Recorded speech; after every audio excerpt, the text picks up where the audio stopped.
ನಮಸ್ಕಾರ ಕರ್ನಾಟಕ. ನೀವು ನೋಡ್ತಾ ಇದ್ದೀರಾ ನೀಡ್ಸ್ ಆಫ್ ಜನ ಯೂಟ್ಯೂಬ್ ಚಾನಲ್. ಪ್ರತಿ ವರ್ಷ ದೀಪಾವಳಿ ಹಬ್ಬವನ್ನು ಆಚರಿಸುವುದಕ್ಕೂ ಮೊದಲು ಮನೆಯನ್ನು ಸ್ವಚ್ಛಗೊಳಿಸುವುದು ಸಂಪ್ರದಾಯ ಮಾತ್ರವಲ್ಲ, ಆಧ್ಯಾತ್ಮಿಕ ಅವಶ್ಯಕತೆಯೂ ಆಗಿದೆ. ದೀಪಾವಳಿ ಹಬ್ಬವನ್ನು ಆಚರಿಸುವುದಕ್ಕೂ ಮುನ್ನ ನಾವು ಮನೆಯಿಂದ ಈ ವಸ್ತುಗಳನ್ನು ತೆಗೆದುಹಾಕಬೇಕು.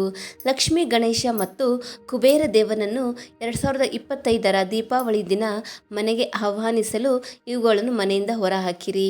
ದೀಪಗಳ ಮಹಾ ಹಬ್ಬ ದೀಪಾವಳಿ ಸಮೀಪಿಸುತ್ತಿದೆ. ಪ್ರತಿ ವರ್ಷ ಕಾರ್ತಿಕ ಮಾಸದ ಅಮಾವಾಸ್ಯೆಯಂದು ಈ ಹಬ್ಬವನ್ನು ಬಹಳ ವೈಭವ ಮತ್ತು ಸಂಭ್ರಮದಿಂದ ಆಚರಿಸಲಾಗುತ್ತದೆ. ದೀಪಾವಳಿ ಹಬ್ಬದ ದಿನದಂದು ಜನರು ಗಣೇಶ, ಲಕ್ಷ್ಮಿ ಮತ್ತು ಕುಬೇರನನ್ನು ಪೂಜಿಸಲಾಗುತ್ತದೆ. ಅವರನ್ನು ಪೂಜಿಸುವುದರಿಂದ ಸಂಪತ್ತು, ಸಮೃದ್ಧಿ ಮತ್ತು ಸಂತೋಷದ ಆಶೀರ್ವಾದಗಳು ದೊರೆಯುತ್ತವೆ ಎಂದು ನಂಬಲಾಗಿದೆ. ದೀಪಾವಳಿ ದಿನದಂದು ನೀವು ಮನೆಗೆ ಲಕ್ಷ್ಮಿ, ಗಣೇಶ ಹಾಗೂ ಕುಬೇರನನ್ನು ಮನೆಗೆ ಆಹ್ವಾನಿಸಬೇಕಾದರೆ ದೀಪಾವಳಿಗೂ ಮುನ್ನ ಇವುಗಳನ್ನು ಮನೆಯಿಂದ ಹೊರಹಾಕಬೇಕು.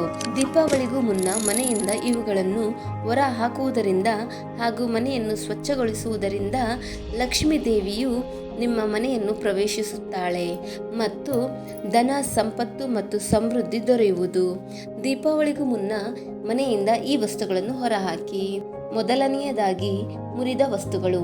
ನಿಮ್ಮ ಮನೆಯಲ್ಲಿ ಮುರಿದ ಪಾತ್ರೆಗಳು, ತುಂಡಾದ ಅಥವಾ ಹಾಳಾದ ಪೀಠೋಪಕರಣಗಳು ಇದ್ದರೆ ಅಥವಾ ಯಾವುದೇ ಮುರಿದ ಅಲಂಕಾರಿಕ ವಸ್ತುಗಳು ಇದ್ದರೆ ಅವುಗಳನ್ನು ತಕ್ಷಣ ಮನೆಯಿಂದ ಹೊರಹಾಕಬೇಕು.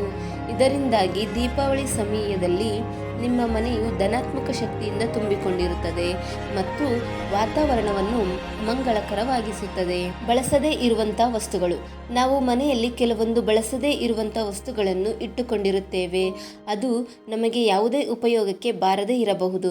ಮನೆಯಲ್ಲಿ ಉಪಯೋಗಕ್ಕೆ ಬಾರದೇ ಇರುವಂತಹ ಅಥವಾ ನೀವು ಬಳಸದೇ ಇರುವಂತಹ ವಸ್ತುಗಳಿದ್ದರೆ ಅದನ್ನು ದೀಪಾವಳಿ ಆಚರಿಸುವ ಮುನ್ನ ಮನೆಯಿಂದ ಹೊರಹಾಕಬೇಕು. ಇಲ್ಲದೇ ಇದ್ದರೆ ಅದು ಮನೆಯಲ್ಲಿ ನಕಾರಾತ್ಮಕ ಶಕ್ತಿಯನ್ನು ಹರಡುತ್ತದೆ. ಅಶುಭ ಫೋಟೋಗಳು.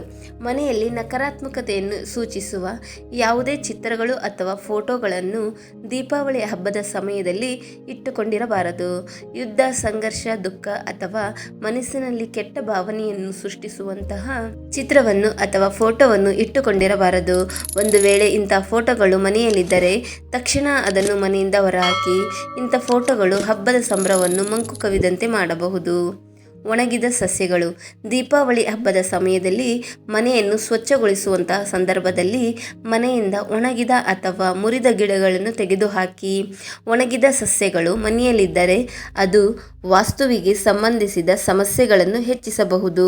ಒಣಗಿದ ಗಿಡಗಳು ಪ್ರತ್ಯೇಕವಾಗಿ ನಕಾರಾತ್ಮಕತೆಯನ್ನು ಸೂಚಿಸುತ್ತದೆ.